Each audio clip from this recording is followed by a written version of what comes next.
So if we look at how the states performed, and if we just throw that chart, that table out there on the screen for our viewers to see and for everyone to, if we look at the states with the highest inflation, states with lowest inflation, the FAAC distribution, the states with the lowest and the highest federal account allocation, the monthly distributions, and the delinquent states, that is states that are limping towards, well, I would call it quote-unquote insolvency in a manner of speaking, if we use. But, you know, in a perverse way, what was interesting is that the states with the highest arrears had the lowest inflation because the guys were not paid, they had nothing to buy, they had no money, no purchasing power. So the market women discounted the prices. For them? Yeah. However, those states as well had the lowest misery index because the entrepreneurial activity, once you didn't get a salary, you started trading. The spirit kicks in. Kicks in. So you find that Taraba State, Osun State, Ogun State, you know, where they had the lowest misery index. But in fairness, Ogun State paid all their salaries. Osun State had a salary challenge, right? But when you take Kogi, Bayelsa, Ekiti, and Benue, they are the highest arrears. On the top right. Yeah, they are the highest arrears.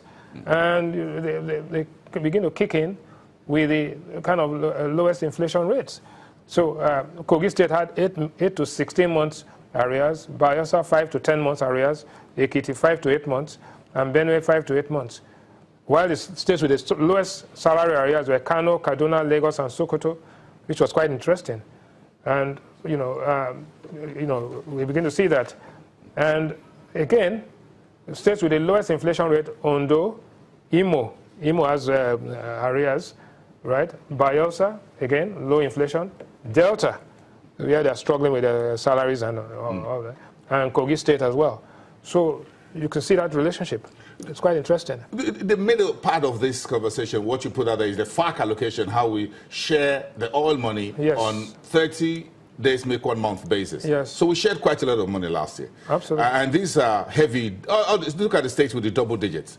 Yeah, Akwa Ibom had 12.93 almost 13 billion in a month.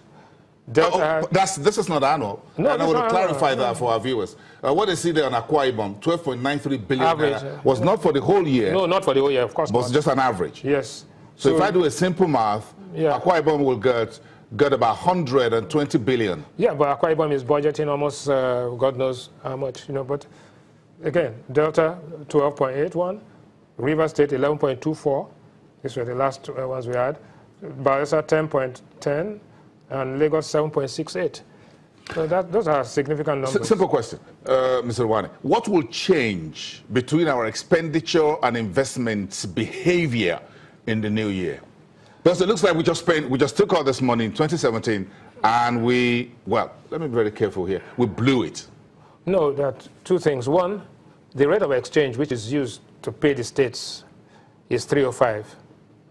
While the rate of exchange in the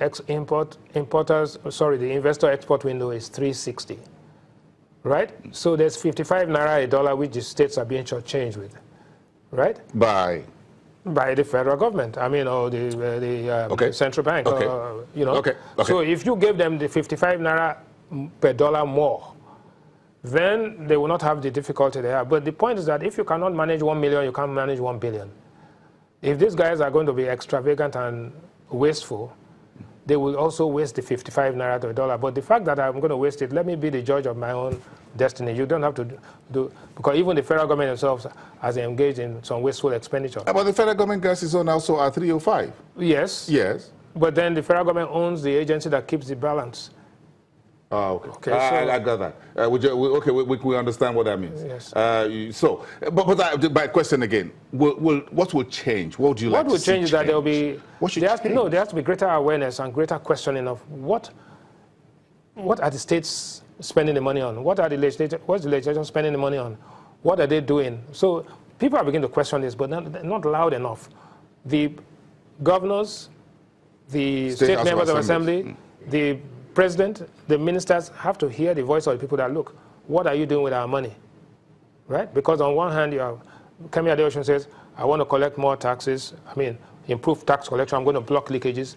But she and the budget minister and the Minister of Investment have to tell us what are the proceeds being used for, including the borrowing, and what's the impact of this spending. This is the question. Right? Very critical questions. Yeah. So some of the unanswered questions of 2017. Let's continue with our economic evaluation. And things outside our control. We have some positives and we have some of the negatives. But if we start from the positive side, 34% increase in oil price, that looks good for us. Yeah, but it wasn't our making. So we didn't work for it. Yeah. Well, we worked for it. In the middle of the big table there was that we had we tamed the militancy in the Niger Delta. Absolutely, and curbed the vandalism by so the war against insecurity in terms of both constructive engagement, military intelligence has worked to a large extent. I think that's a major success within our control.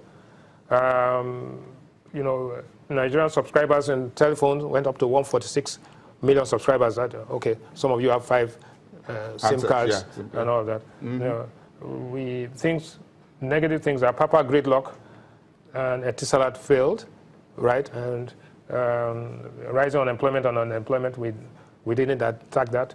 Abuja Airport, the disruption cost was more than the construction cost. That was a major problem, but that helped. Right in the middle is the war against corruption. And you believe that we've lost steam? Yes. We're long on rhetoric, short on convictions. Absolutely. The war on corruption is all talk and no action. We need to see... Nearly 3 years of the administration. Yeah, we need to see some trophies. Nobody has been convicted. Okay, we will look for... Nobody has been convicted. So might from what you call the high profile. But Nigeria had the 6th highest number of prisoners in the world. Not necessarily high profile.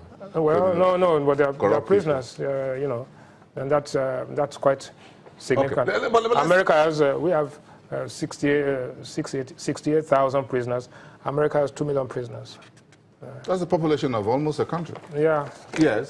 Okay, but again, if we fast track this to spot the difference in 2017 as we go into 2018, let's fast track this conversation to that within just 1 or 2 minutes before we take this break, and we begin to welcome the new year, as it were. Yes. What does it tell us in terms of the various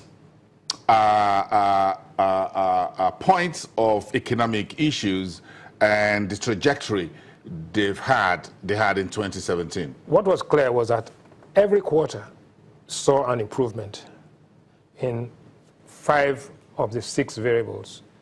GDP increased and improved from minus 0.91 to 0.72 positive to 1.4 in the 3rd quarter.